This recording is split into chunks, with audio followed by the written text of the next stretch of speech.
belajar. Apa itu teori belajar dan pembelajaran? Oke, yang pertama, apa sih perbedaan belajar dan pembelajaran? Apa ya? Ada yang tahu? Oke, kita sama-sama cari tahu ya. Belajar merupakan aktivitas ke arah perubahan tingkah laku melalui interaksi aktif antara individu dengan lingkungan. Yang kedua itu pembelajaran. Pembelajaran adalah penyediaan sistem lingkungan yang mengakibatkan terjadinya proses belajar pada diri siswa. Oke, ada 5 teori belajar pembelajaran. Yang pertama itu teori deskriptif dan kognitif. Yang kedua itu teori belajar behavioristik. Yang ketiga itu teori belajar kognitivistik. Yang keempat itu teori belajar humanistik. Yang kelima itu teori belajar konstruktivistik. Oke, yang pertama itu teori deskriptif dan kognitif.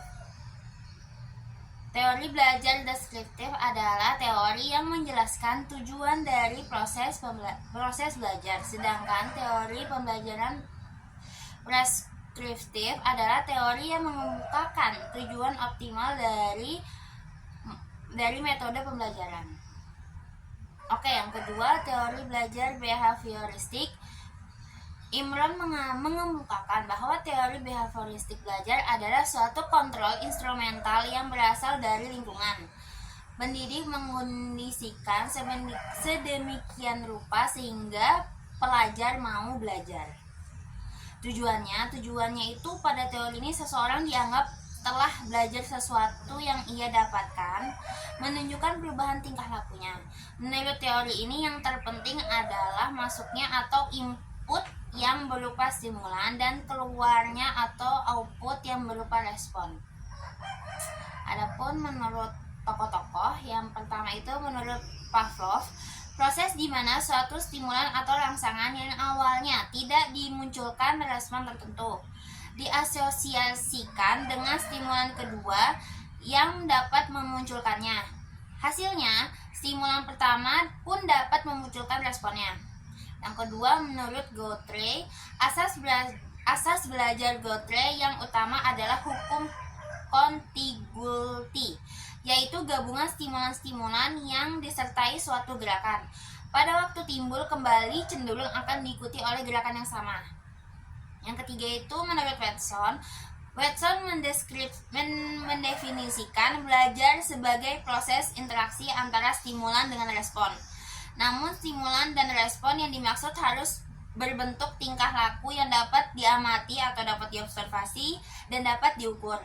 Yang keempat itu menurut Skinner membedakan respon menjadi 2, yaitu respon yang timbul dari stimulan tertentu dan operator atau instrumental respon yang timbul dan berkembang diikuti oleh perangsang tertentu. Oke, menurut yang kelima itu menurut Thordike,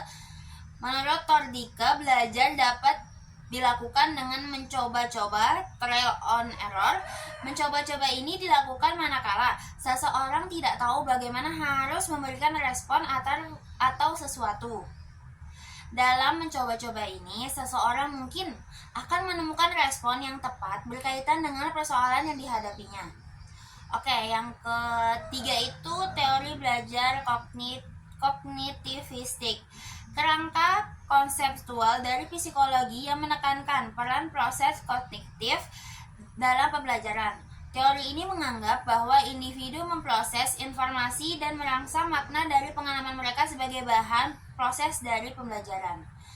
Ada pula proses dasar dan tujuan teori belajar kognitif. Yang pertama, belajar adalah proses interaksional untuk memperoleh pemahaman baru. Yang kedua, tujuan utama teori ini adalah membantu guru memahami muridnya dengan baik dan efisien. Yang ketiga, psikologi kognitif mengembangkan sistem psikologi yang berupa dalam pendidikan anak-anak dan pemula.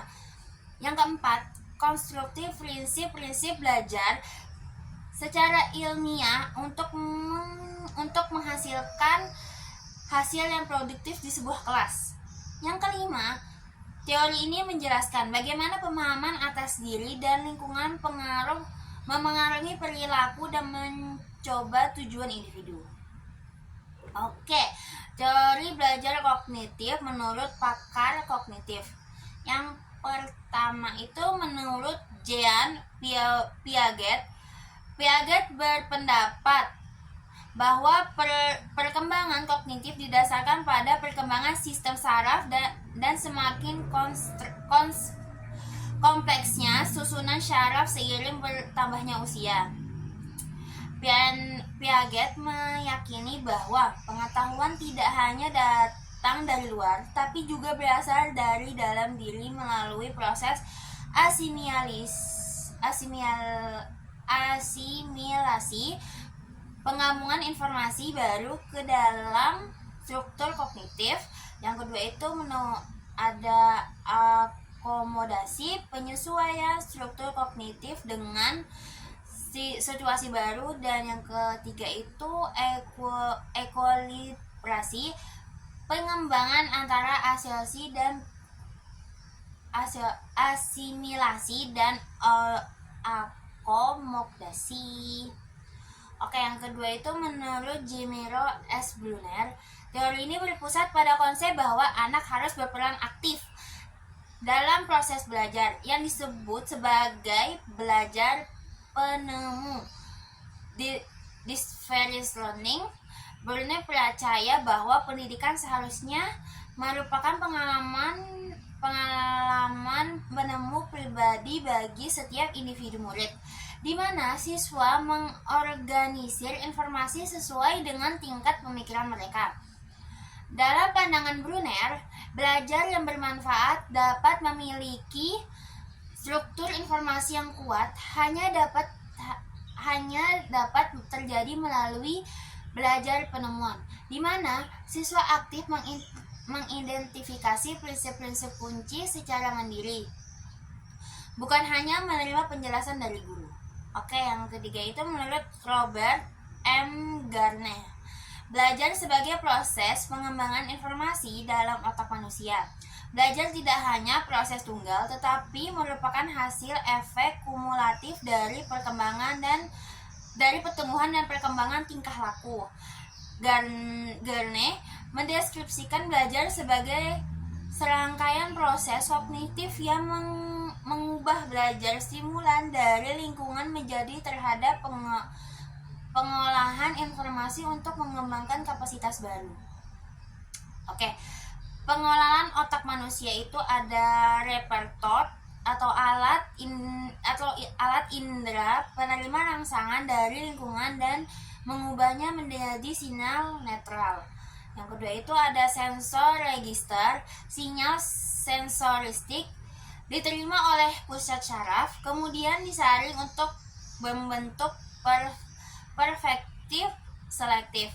Oke, yang ketiga itu memori jangka pendek. Hasil pengelolaan sensoris disimpan sementara, disebut juga sebagai memori kerja. Memori yang keempat itu memori jangka panjang. Informasi yang penting disimpan dalam jangka panjang, terintegrasi dengan informasi yang sudah ada. Yang kelima, response generator. Informasi dari memori jangka panjang digunakan untuk merespons simulasi atau pertanyaan. Contoh praktek belajar kognitif. Yang pertama itu pembelajaran berbasis masalah. Yang kedua, pembelajaran berbasis diskusi dan debat. Yang ketiga, pembelajaran berbasis proyek. Yang keempat, pembelajaran umpan balik. Oke, kita masuk ke teori pembelajaran yang keempat, yaitu teori belajar humanistik.